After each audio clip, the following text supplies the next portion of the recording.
اس video میں ہم Shakespeare کے ڈرامے کنگ لیئر کے ایکٹ 3, 4 اور 5 پر بات کریں گے۔ ایکٹ 1 اور 2 کے لیے آپ اس پلے پر بنائی گئی ہماری پہلی ویڈیو کو دیکھ سکتے ہیں، جس کا لنک نیچے ڈسکرپشن میں موجود ہے۔ دوسرے ایکٹ کے اختتام پر ہم نے دیکھا تھا کہ لیئر کی دوسری بیٹی ریگن کے گھر میں بھی اس کے ساتھ ویسا ہی سلوک کیا گیا جیسا بڑی بیٹی گونیریل کے گھر میں ہوا تھا۔ یہ دونوں لالچی اور خود غرض بیٹیاں اس کی سلطنت میں اپنے اپنے حصوں کی مالک بننے کے بعد اب بالکل بدل چکی ہیں۔ اب وہ اپنے بوڑھے باپ سے چھٹکارا حاصل کرنا چاہتی ہیں، اس لیے اس کے ساتھ بدسلوکی کرنا شروع کر دیتی ہیں۔ جب وہ ناراض ہو کر ان کے گھر چھوڑ دیتا ہے تو ان میں سے کوئی بھی اس کو جانے سے نہیں روکتی، حالانکہ باہر کا موسم بہت زیادہ خراب ہوتا ہے۔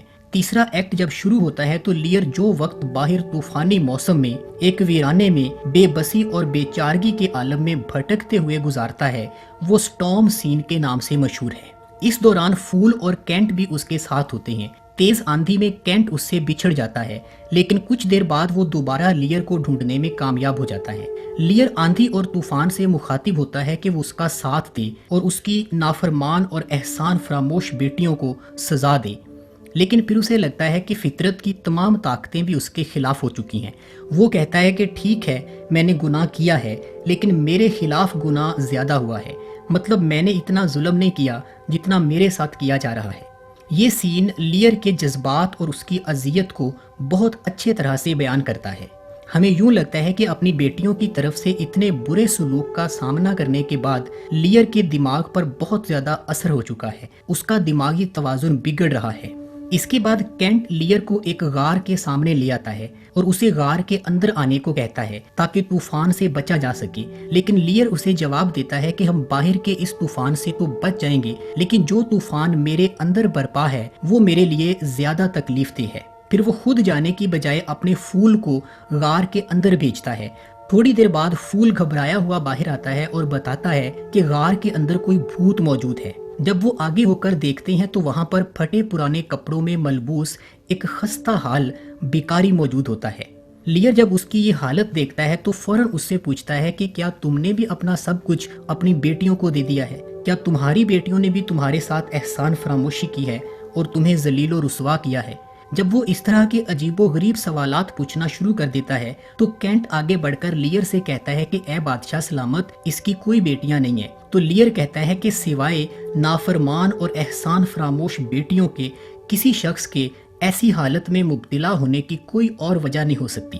اب یہاں پر یہ بات یاد رہے کہ یہ کوئی اصلی بھکاری نہیں ہے، یہ گلوسیسٹر کا بیٹا ایڈگر ہے، جس نے اپنے باپ سے بچنے کے لیے ایک بھکاری کا روپ اختیار کیا ہوا ہے اور اپنا بھیس بدلا ہوا ہے۔ وہ اپنا نام ٹام بتاتا ہے۔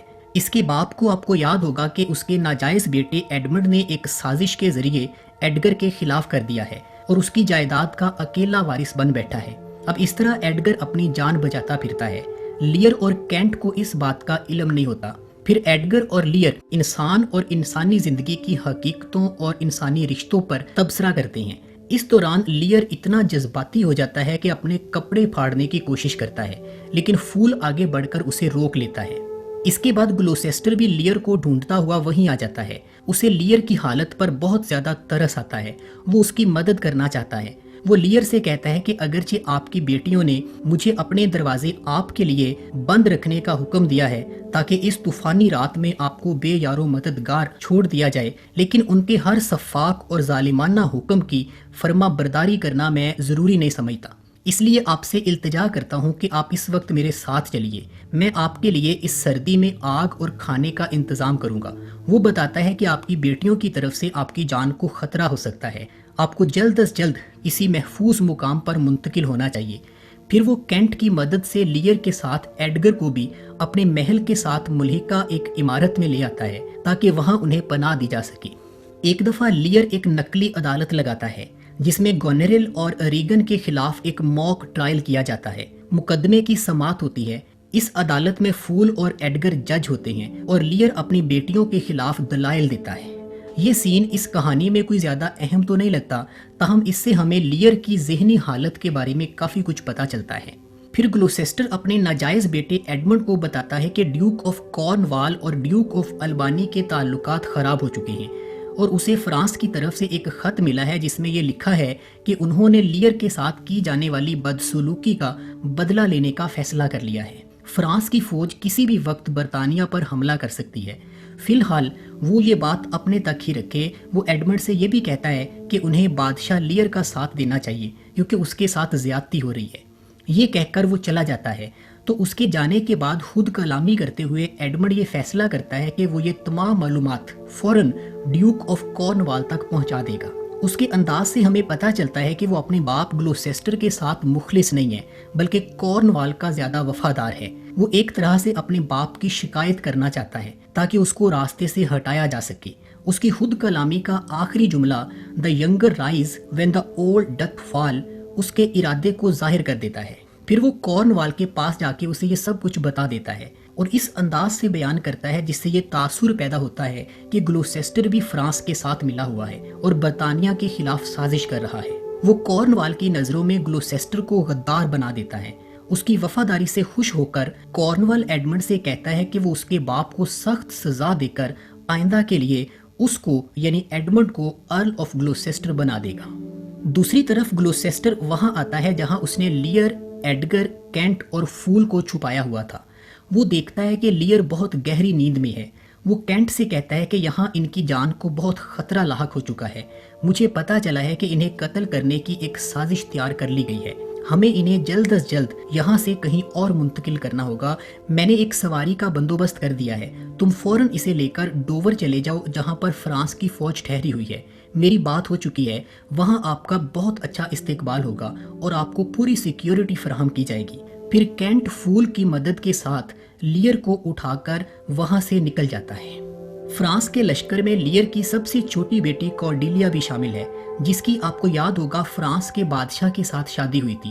اب چونکہ فرانس کی فوج برطانیہ پر حملہ کرنے جا رہی ہے تو گلوسیسٹر یہ چاہتا ہے کہ اس سے پہلے کہ ریگن اور کارنوال لیئر کو کوئی اور نقصان پہنچائیں، وہ کارڈیلیا کے پاس چلا جائے، جہاں وہ نہ صرف محفوظ رہے گا بلکہ اس کی مخلص اور فرما بردار بیٹی اس کی خدمت بھی کرے گی اور اس کا پورا خیال رکھے گی۔ ایسا کرنے کے بعد جب گلوسیسٹر واپس آتا ہے تو ریگن اور کارنوال اس کے گھر میں موجود ہوتے ہیں۔ ان کا رویہ ایسا ہوتا ہے جیسے وہ اس گھر کے مالک ہوں۔ کارنوال بتا رہا ہوتا ہے کہ فرانس کی فوج نے ڈوور کے مقام پر پڑاؤ ڈالا ہوا ہے اور وہ حملے کے لیے تیار ہے۔ ہمیں فوراً البانی کو مطلع کرنا چاہیے اور اس غدار گلوسیسٹر کو بھی عبرتناک سزا دینی چاہیے جس نے دشمن کے ساتھ مل کر ہمارے لیے مشکلات پیدا کی ہیں۔ گلوسیسٹر کو لایا جاتا ہے تو وہ ایڈمنڈ کے سامنے ریگن اور کارنوال کے رویے پر اعتراض کرتا ہے کہ اس کے گھر میں یہ سب کیا ہو رہا ہے۔ اسے نہیں پتا ہوتا کہ ایڈمنڈ بھی اب ان کے ساتھ ملا ہوا ہے۔ وہ لوگ اسے باندھ دیتے ہیں اور اس پر غداری کا الزام لگاتے ہیں۔ ریگن آگے بڑھ کر اس کی داڑھی کو نوچتی ہے، پھر وہ اس سے پوچھتے ہیں کہ اس نے بادشاہ لیئر کو کہاں چھپایا ہے۔ وہ ان کے سامنے بڑی بہادری اور جرت کے ساتھ اعتراف کرتا ہے کہ اس نے بادشاہ لیئر کو ویرانے سے نکال کر ڈوور کی جانب بھیج دیا ہے تاکہ وہ اپنی ان بے رحم اور سنگ دل بیٹیوں کے ظلم سے بچ سکے۔ اس پر ریگن اور کارنوال آگ بگولا ہو جاتے ہیں اور کارنوال آگے بڑھ کر گلوسیسٹر کی ایک آنکھ نوچ لیتا ہے۔ یہ منظر بہت ہی بھیانک ہوتا ہے جب اس بوڑھے شخص کو ایک دوسرے بوڑھے اور معصوم انسان کی حمایت کرنے پر اتنی خوفناک سزا کا سامنا کرنا پڑتا ہے۔ جب کارنوال اس کی دوسری آنکھ بھی نکالنے لگتا ہے تو وہاں پر موجود ایک ملازم یہ ظلم دیکھ نہیں پاتا اور آگے بڑھ کر کارنوال کے اوپر حملہ کر کے اسے زخمی کر دیتا ہے۔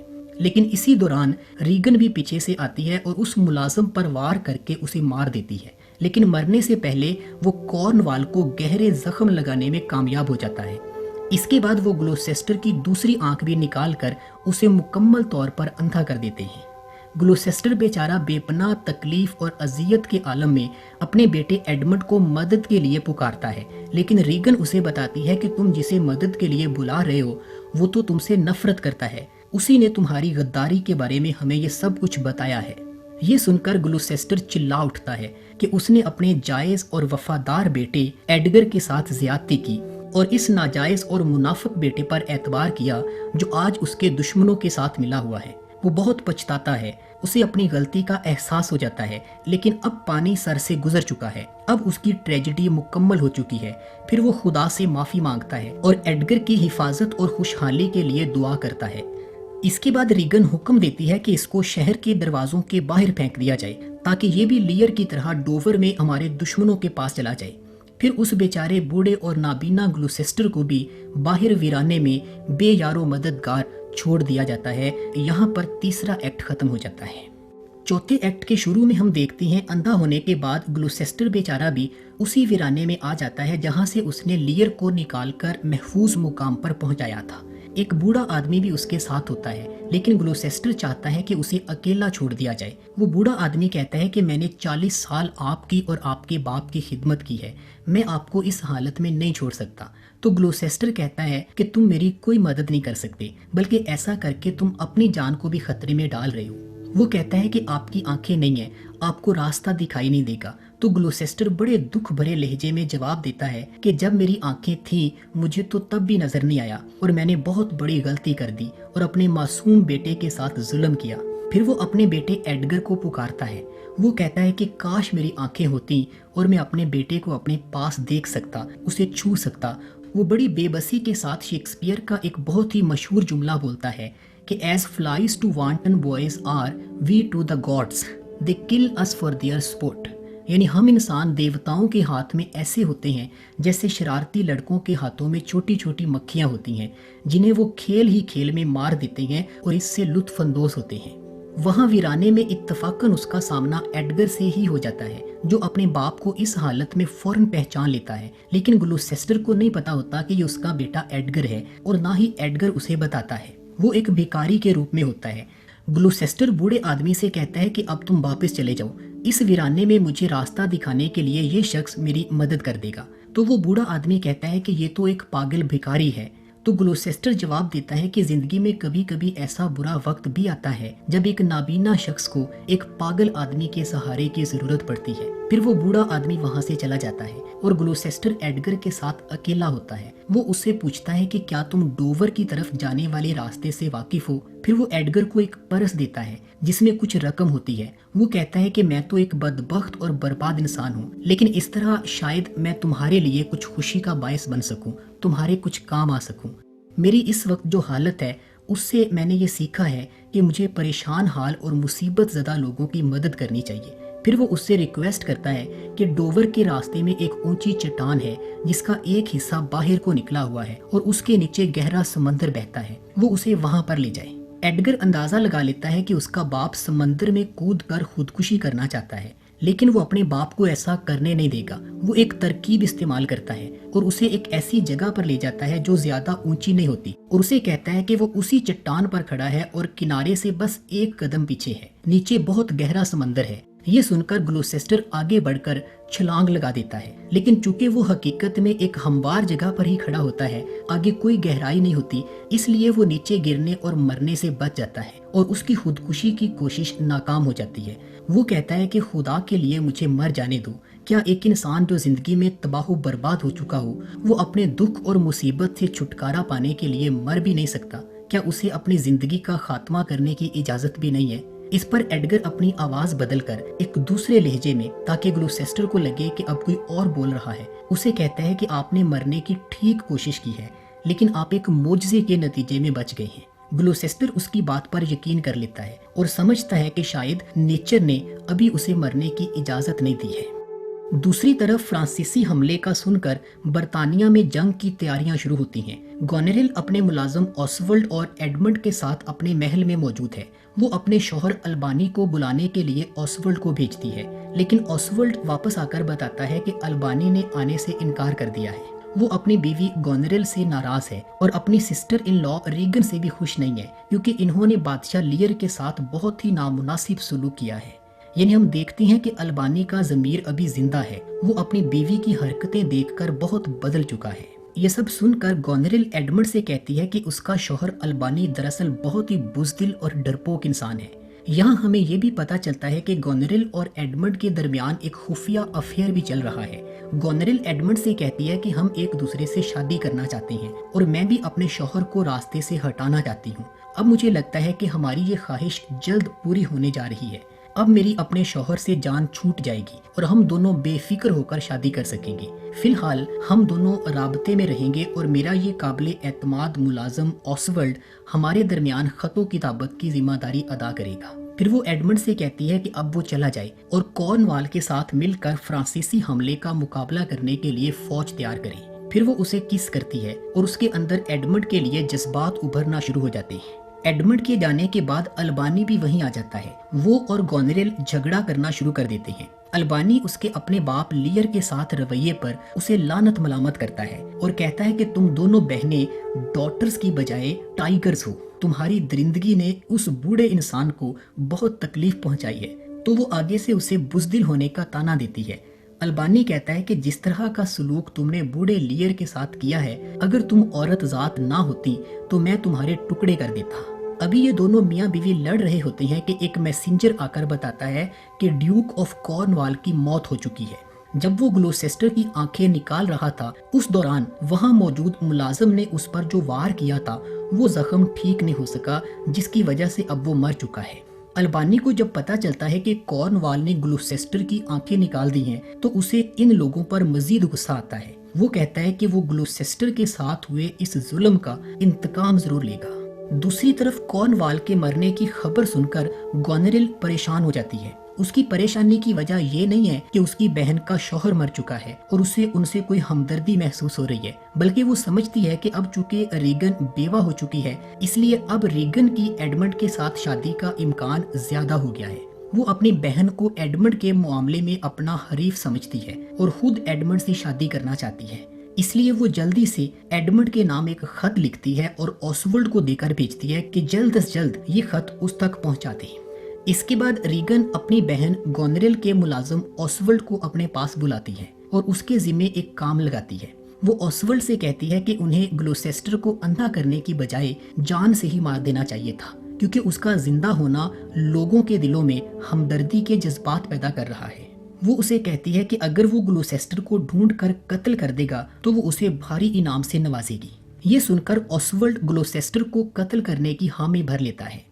پھر جب وہ اسے بتاتا ہے کہ وہ گونریل کا خط لے کر ایڈمنڈ کی طرف جا رہا ہے تو ریگن کے اندر اس خط کے بارے میں تجسس پیدا ہوتا ہے۔ وہ سوچتی ہے کہ گونریل بھلا ایڈمنڈ کو کیوں خط لکھتی ہے؟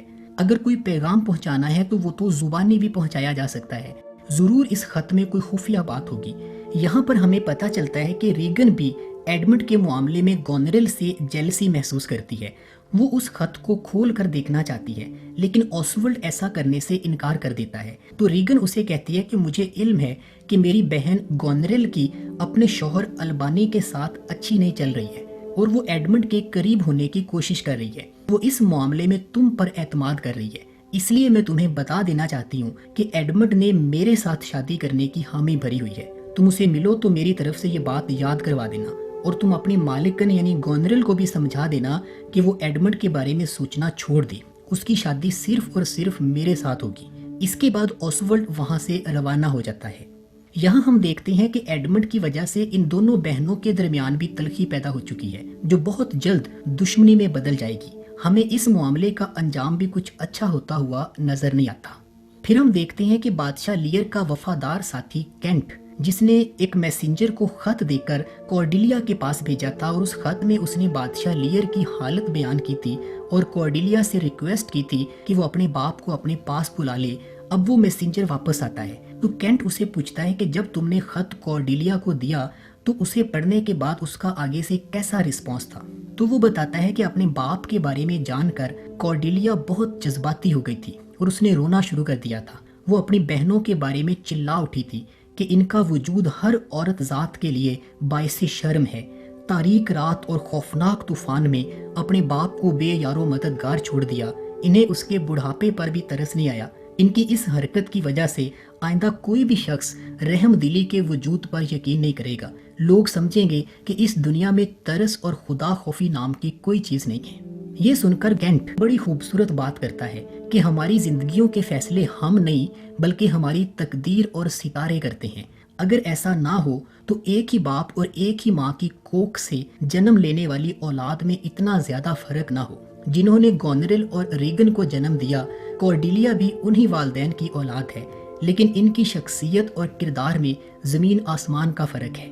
پھر وہ اس آدمی سے کہتا ہے کہ بادشاہ لیئر پیچھے شہر میں ہے، اسے پتا چل گیا ہے کہ ہم اس کو کہاں لے کر جانا چاہتے ہیں۔ وہ ادھر ادھر چھپتا پھرتا ہے کیونکہ وہ اپنی بیٹی کے پاس جانے کے لیے تیار نہیں ہے۔ وہ سمجھتا ہے کہ اس نے کارڈیلیا کے ساتھ بہت بڑی زیادتی کی ہے، اب وہ اس کا سامنا نہیں کر سکتا، لیکن ہمیں اس کام کو کرنا ہوگا، تمہیں بھی اس معاملے میں میری مدد کرنی چاہیے کیونکہ وہاں لیئر کی جان کو بہت خطرہ ہے۔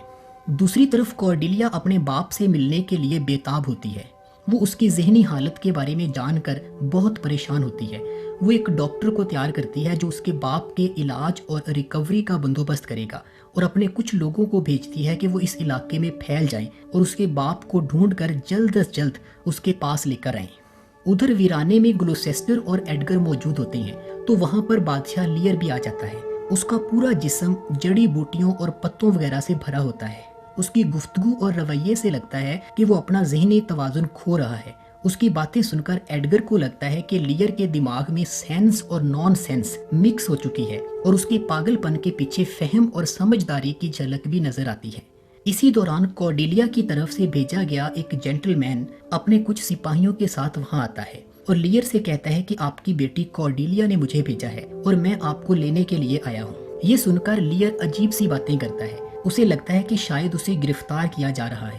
وہ وہاں سے بھاگ اٹھتا ہے اور اس آدمی سے کہتا ہے کہ اگر تم مجھے پکڑ سکتے ہو تو پکڑ لو۔ لیئر کے اس عجیب و غریب رویے پر وہ شخص بہت حیران ہوتا ہے، اسے ترس بھی آتا ہے کہ اپنے وقت کے ایک بادشاہ کی کیا حالت ہو چکی ہے۔ وہ کہتا ہے کہ اس کی ایک بیٹی ابھی ہے جس کی فطرت اس کی دونوں بہنوں سے بالکل مختلف ہے، وہ اس کی مدد ضرور کرے گی۔ یہ کہہ کر وہ بھی لیئر کے پیچھے چلا جاتا ہے۔ اس کے بعد اوسولڈ وہاں پہنچتا ہے۔ جب وہ گلوسیسٹر کو دیکھتا ہے تو ریگن کی ہدایت پر عمل کرتے ہوئے اسے قتل کرنے کی کوشش کرتا ہے، لیکن ایڈگر بیچ میں آ کر اپنے باپ کو بچا لیتا ہے اور اوسولڈ کو قتل کر دیتا ہے۔ اس کی جیب سے ایڈگر کو ایک خط ملتا ہے جو آپ جانتے ہیں گونریل کی طرف سے ایڈمنڈ کو لکھا گیا ہوتا ہے۔ ایڈگر اس خط کو پڑھتا ہے تو اس میں گونریل نے اپنے شوہر البانی کو قتل کروا کے ایڈمنڈ کے ساتھ شادی کرنے کی بات کی ہوتی ہے۔ یہ جان کر ایڈگر بہت غصے میں آ جاتا ہے۔ وہ سوچتا ہے کہ اسے یہ خط جلد از جلد البانی کو دکھانا چاہیے تاکہ اسے اپنی بیوی اور اس کے ناجائز بھائی ایڈمنڈ کی اصلیت کا پتہ چل سکے۔ اس کے بعد ہم دیکھتے ہیں کہ لیئر کو فرانسیسی فوج کے کیمپ میں پہنچا دیا جاتا ہے۔ کارڈیلیا کینٹ کا شکریہ ادا کرتی ہے کہ اسی کی وجہ سے یہ سب ممکن ہو سکا ہے۔ وہ اس کی بہت احسان مند ہوتی ہے۔ پھر وہ اپنے باپ کو اپنی نگرانی میں لے لیتی ہے۔ وہ نیم بے ہوشی کے عالم میں ہوتا ہے۔ وہ اس کی تیمارداری کرتی ہے، اس کے علاج کا بندوبست کرتی ہے اور اس کی مکمل خاطر مدارت کرتی ہے۔ وہ اپنے باپ کو اس حالت میں دیکھ کر اس کے ماتھے پر کس کرتی ہے اور بہت جذباتی ہو کر کہتی ہے کہ میرا یہ پیار آپ کے اس دکھ اور اذیت کا علاج ہے جو میری بہنوں نے آپ کو پہنچائی ہے۔ آنکھیں کھولنے پر لیئر جب کارڈیلیا کو پہچان لیتا ہے تو وہ بہت زیادہ شرمندگی کے عالم میں اپنی بیٹی سے کہتا ہے کہ وہ ایک بے وقوف بوڑھا آدمی ہے، اب جس کی عمر 80 سال سے زیادہ ہو چکی ہے۔ وہ اسے کہتا ہے کہ تم نے مجھے بچا کر اچھا نہیں کیا، میں اب اور تکلیف برداشت نہیں کر سکتا۔ اے میری بیٹی، اگر تمہارے پاس زہر ہے تو مجھے دو، میں اسے خوشی کے ساتھ پی لوں گا۔ میں جانتا ہوں کہ تم اب مجھ سے محبت نہیں کرتی کیونکہ تمہاری بہنوں نے بغیر کسی وجہ کے میرے اوپر ظلم کیا ہے، لیکن تمہارے پاس تو مجھ سے نفرت کرنے کے لیے ایک وجہ بھی ہے۔ تو کارڈیلیا اسے کہتی ہے کہ ایسی کوئی بات نہیں ہے، میں آپ سے آج بھی محبت کرتی ہوں، میرے پاس آپ سے محبت نہ کرنے کی کوئی وجہ نہیں ہے۔ مجھے ایسا نہیں لگتا کہ میرے ساتھ کوئی زیادتی ہوئی ہے، بس یہ ہمارے لیے خوشی کی بات ہوگی اگر آپ اپنی بقیہ زندگی میرے ساتھ گزاریں۔ پھر لیئر کارڈیلیا سے معافی مانگتا ہے اور اسے کہتا ہے کہ وہ پرانی باتوں کو اس کی بے وقوفی اور کم فہمی سمجھ کر بھول جائے۔ اب ہمیں یوں لگتا ہے جیسے لیئر کے اوپر آنے والا مشکل وقت ختم ہو چکا ہے اور اب وہ اپنی بقیہ زندگی کارڈیلیا کے ساتھ ہنسی خوشی گزار لے گا، لیکن ایسا نہیں ہوتا۔ کہانی ابھی اور آگے چلتی ہے۔ 5واں ایکٹ شروع ہوتا ہے۔ فرانس کی فوج برطانیہ پر حملہ کرتی ہے تو اس حملے میں فرانس کو شکست ہو جاتی ہے، جس کے نتیجے میں لیئر اور کارڈیلیا ایڈمنڈ کے ہاتھوں قیدی بن جاتے ہیں۔ وہ نہ صرف انہیں قید خانے میں ڈالتا ہے بلکہ اپنے ایک کیپٹن کو ان کے قتل کے احکامات بھی جاری کر دیتا ہے اور اسے کہتا ہے کہ اگر تم نے ان دونوں باپ اور بیٹی کا قتل کر دیا تو تمہیں بہت بڑا انعام ملے گا۔ ایک دفعہ ایڈمنڈ خود کلامی میں اپنے آپ سے سوال کرتا ہے کہ اسے ان دونوں بہنوں میں سے کس کے ساتھ شادی کرنی چاہیے۔ پھر وہ فیصلہ کرتا ہے کہ اگر وہ البانی کو مار کر گونریل سے شادی کر لے تو یونائٹڈ برٹن یعنی برطانیہ کے ان دونوں حصوں پر حکومت کرنا اس کے لیے ممکن اور آسان ہو جائے گا۔ ادھر ایڈگر کو جو خط اوسولڈ کی جیب سے ملا تھا وہ البانی تک پہنچا دیتا ہے۔ اور البانی سے کہتا ہے کہ فی الحال میں یہاں رک نہیں سکتا، لیکن اگر آپ کو میری ضرورت ہو تو آپ مجھے بلا سکتے ہیں۔ البانی کو ایڈمنڈ اور اپنی بیوی گونریل کی اصلیت کا پتہ چل جاتا ہے۔ اگرچہ اس نے اس جنگ میں ایڈمنڈ، ریگن اور گونریل کا ساتھ دیا ہے، لیکن اس لیے نہیں کہ وہ تمام معاملات میں ان کی حمایت کر رہا ہے، بلکہ اس لیے کہ ایک غیر ملکی فوج کے حملے میں اپنی سرزمین کی حفاظت کرنا وہ اپنا فرض سمجھتا ہے، اور ساتھ ہی ساتھ وہ اس جنگ میں لیئر اور کارڈیلیا کو بھی بچانا چاہتا ہے۔ وہ ایڈمنڈ سے قیدیوں کی ڈیمانڈ کرتا ہے تو ایڈمنڈ جھوٹ بولتا ہے اور اسے بتاتا ہے کہ اس نے تمام قیدیوں کو ایک محفوظ مقام پر منتقل کر دیا ہے۔ البانی اسے کہتا ہے کہ قیدیوں کے بارے میں فیصلہ کرنے والے تم کون ہوتے ہو؟ تم میرے ماتحت ہو، تم اپنے اختیارات سے تجاوز کر رہے ہو، یہ سراسر بغاوت ہے، تمہیں اس کا جواب دینا ہوگا۔ ان کی بحث شروع ہو جاتی ہے تو ریگن اس معاملے میں ایڈمنڈ کی بھرپور حمایت کرتی ہے اور البانی سے کہتی ہے کہ ایڈمنڈ میرا آدمی ہے، یہ میری فوج کی قیادت کر رہا ہے اور اسے فیصلے کرنے کا پورا اختیار ہے۔ ریگن کو اس طرح ایڈمنڈ کی حمایت کرتے دیکھ کر البانی بہت حیران ہوتا ہے اور کہتا ہے کہ تم تو ایسے اس کی حمایت کر رہی ہو جیسے کہ یہ تمہارا شوہر ہو۔ تو ریگن کہتی ہے کہ بعض ان کہی باتیں بھی سچ ہی ہوتی ہیں۔ پاس کھڑی گونریل جب یہ سنتی ہے تو اسے بہت زیادہ غصہ آتا ہے۔ ہمیں پتہ چلتا ہے کہ اس نے ریگن کو سبق سکھانے اور ایڈمنڈ کے ساتھ اپنی شادی کے راستے سے ہٹانے کے لیے اسے پہلے ہی زہر دے دیا ہوا ہے، جو تھوڑی دیر بعد اپنا اثر کرنا شروع کر دے گا۔ البانی ایڈمنڈ سے کہتا ہے کہ میں تمہیں حکم عدولی اور غداری کے الزامات پر گرفتار کرتا ہوں، اور پھر اپنی بیوی گونریل کی طرف بھی اشارہ کرتا ہے کہ تمہارے ساتھ میں اس منافق اور زہریلی عورت کو بھی گرفتار کروں گا جس نے میرے ساتھ بے وفائی کی ہے۔ ایڈمنڈ آگے سے مزاحمت کرنے کے لیے تیار ہو جاتا ہے۔ وہ البانی سے کہتا ہے کہ کس میں اتنی جرت ہے کہ مجھے غدار کہے، میں چیلنج کرتا ہوں، تم یا کوئی بھی اور میرے مقابلے میں آ جائے، میں اپنا دفاع کرنا جانتا ہوں۔ اسی دوران گونریل کے دیے گئے زہر کی وجہ سے اب ریگن کی طبیعت خراب ہونا شروع ہو جاتی ہے، اسے وہاں سے لے جایا جاتا ہے۔ پھر البانی ایڈگر کو بلا لیتا ہے جس نے ابھی تک بھیس بدلا ہوتا ہے۔ وہ البانی سے ریکویسٹ کرتا ہے کہ ایڈمنڈ کے ساتھ اسے مقابلہ کرنے دیا جائے۔ جب اس سے پوچھا جاتا ہے کہ تم کون ہو، تمہاری شناخت کیا ہے، تمہارا نام کیا ہے، تو وہ کہتا ہے کہ میرا نام گم ہو چکا ہے، لیکن میں بھی اپنے اس حریف کی طرح ایک اعلیٰ نسب سے تعلق رکھتا ہوں۔ پھر ان کی لڑائی ہوتی ہے تو ایڈگر ایڈمنڈ کو نیچے گرا لیتا ہے۔ اس پر گونریل اعتراض کرتی ہے کہ ایڈمنڈ کے ساتھ دھوکہ کیا گیا ہے۔ ایڈمنڈ کا مقابلہ ایک ایسے آدمی سے کروایا گیا ہے جس کی شناخت ظاہر نہیں ہے، اصولی طور پر یہ غلط ہے۔ تو البانی گونریل کو ڈانٹنا شروع کر دیتا ہے اور اسے کہتا ہے کہ تم اپنا منہ بند رکھو۔ پھر وہ خط نکال کر ان کے سامنے کر دیتا ہے جو اسے ایڈگر نے دیا تھا۔ گونریل البانی سے کہتی ہے کہ میں اس سلطنت کی اور اپنی مرضی کی مالک ہوں، سارے قوانین میرے ہیں، کوئی میرا کچھ نہیں بگاڑ سکتا۔ یہ کہہ کر وہ وہاں سے چلی جاتی ہے۔ ایڈمنڈ کو احساس ہو جاتا ہے کہ اب ان کی کہانی ختم ہو چکی ہے، ان کی سازش بے نقاب ہو چکی ہے۔ وہ اپنے گناہوں کا اعتراف کر لیتا ہے۔ پھر ایڈگر بھی اپنی شناخت ظاہر کر دیتا ہے۔ تھوڑی دیر بعد محل کا ایک آدمی آ کر بتاتا ہے کہ گونریل نے خودکشی کر لی ہے اور مرنے سے پہلے اس نے اپنی بہن ریگن کو زہر دینے کا اعتراف بھی کر لیا ہے، جس کی وجہ سے وہ بھی مر چکی ہے، اور پتہ چلتا ہے کہ گلوسیسٹر کی بھی موت ہو چکی ہے۔ شیکسپیئر کی ٹریجڈیز کی اہم خصوصیات میں سے ایک یہ بھی ہے کہ اس میں کہانی کے اختتام پر قتل و غارت ضرور ہوتا ہے، جس کے نتیجے میں بہت سارے کرداروں کی موت ہو جاتی ہے۔ اب آپ دیکھیں گے کہ اوسولڈ، کارنوال، ریگن، گونریل اور گلوسیسٹر کے بعد کچھ اور اہم کردار بھی موت کے گھاٹ اتر جائیں گے، اور ان میں کچھ اچھے کردار بھی ہوں گے اور کچھ برے بھی۔ البانی ان سب لوگوں کی ڈیڈ باڈیز کو لانے کا حکم جاری کرتا ہے۔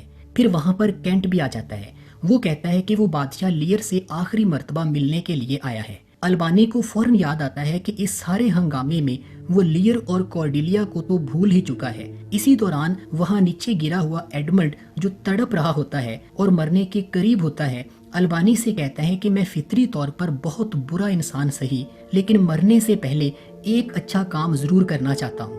پھر وہ البانی سے کہتا ہے کہ جلد از جلد اپنے سپاہی بھیج کر لیئر اور کارڈیلیا کو قید خانے سے نکلوا لے، کیونکہ اس نے ان کے قتل کا حکم جاری کیا ہوا ہے۔ اگر دیر ہو گئی تو انہیں مار دیا جائے گا۔ یہ سن کر البانی جلدی سے اپنے سپاہی بھیجتا ہے کہ وہ لیئر اور کارڈیلیا کو لے کر آئیں۔ لیکن اگلے سین میں ہم دیکھتے ہیں کہ بادشاہ لیئر ہمارے سامنے آتا ہے۔ اس نے اپنی بیٹی کارڈیلیا کی لاش کو اپنے بازوؤں میں اٹھایا ہوا ہے، کیونکہ سپاہیوں کے پہنچنے سے پہلے ہی کارڈیلیا کو مارا جا چکا تھا، لیکن لیئر کو بچا لیا گیا۔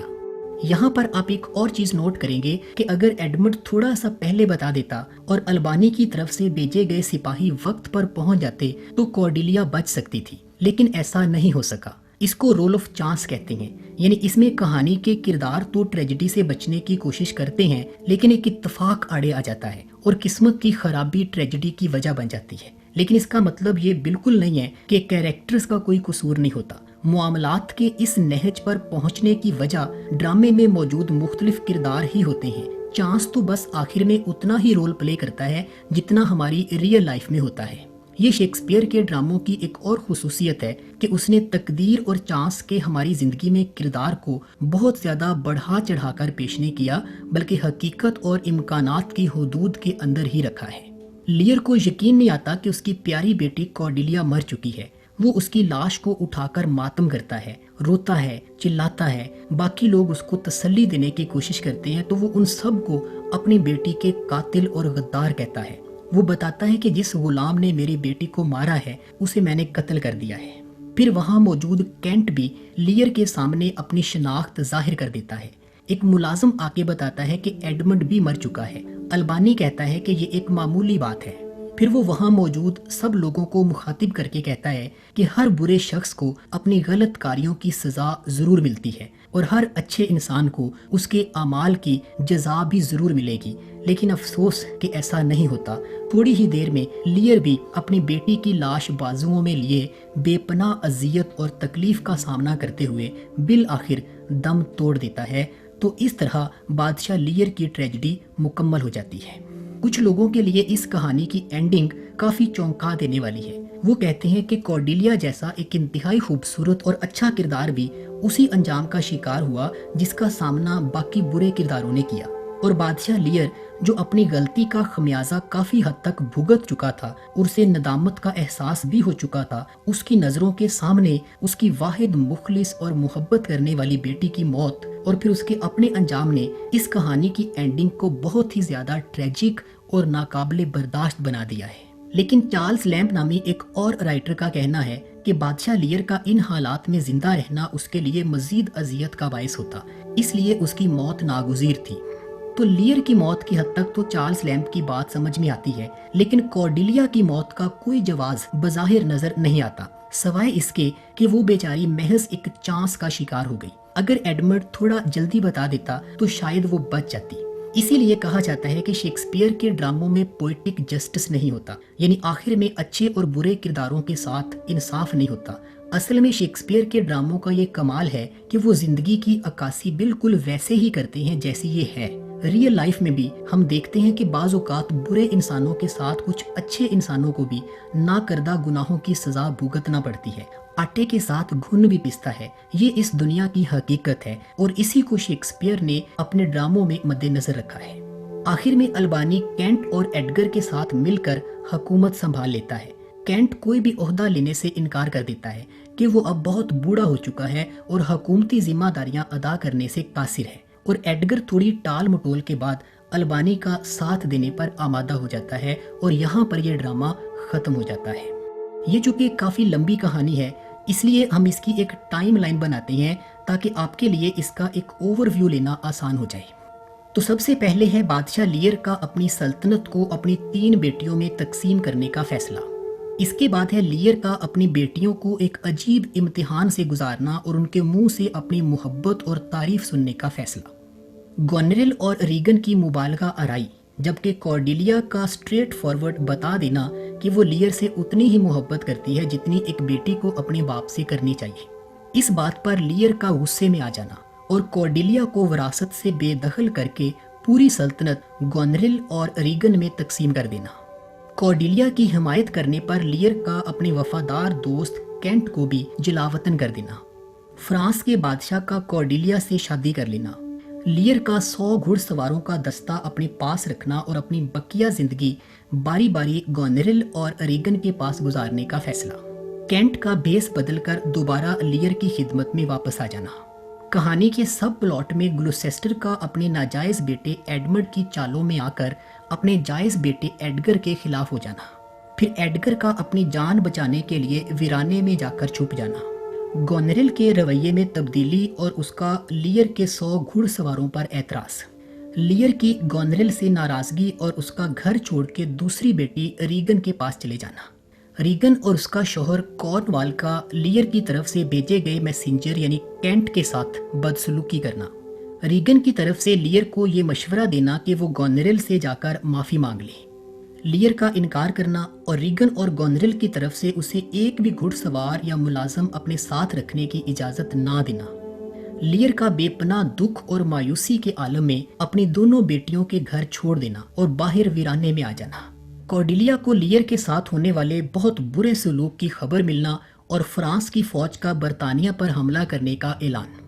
کینٹ، فول اور گلوسیسٹر کی طرف سے لیئر کا ساتھ دینا اور اسے فرانسیسی فوج کے کیمپ میں اس کی بیٹی کارڈیلیا کے پاس پہنچا دینا۔